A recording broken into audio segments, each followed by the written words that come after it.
Hello everybody, it's Cody here.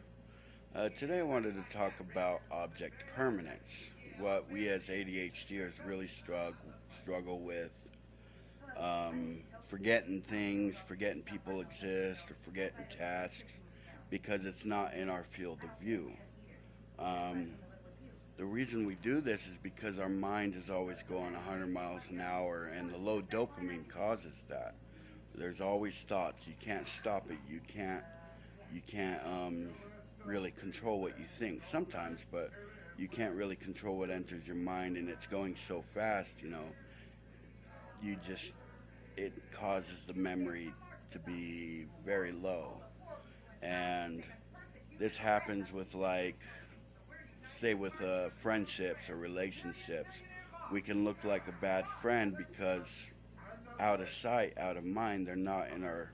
They have to physically be there for us to know that they're there and remember them. If they are gone, if they are out of our view, then it is literally out of sight, out of mind. And this goes the same thing like with items that we have. We will actually repurchase tools or items or movies that we already have. We will repurchase them because we forgot that we bought them, and we'll end up with two or more items. And um, you know, it can make us feel pretty guilty too, because we don't want to be a bad friend or a spouse. We don't want to be a bad friend. And it, it sucks. But, the best thing we can do in a situation like that is let them know, hey, I have ADHD and I have a very bad memory. It's called object permanence. And if something or someone is not directly in my view, I will literally forget they exist. Not quite fully forget, it's more like the memory of them and knowing about them gets stored away in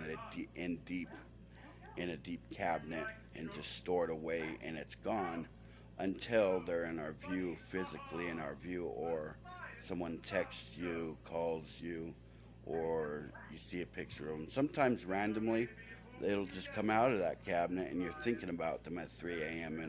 in the middle of the night. And yeah, and having, let them know that you're struggling with this, that this is how your brain works, might even help them to reach out more and, not think that you're being rude, a better understanding of what you're going through.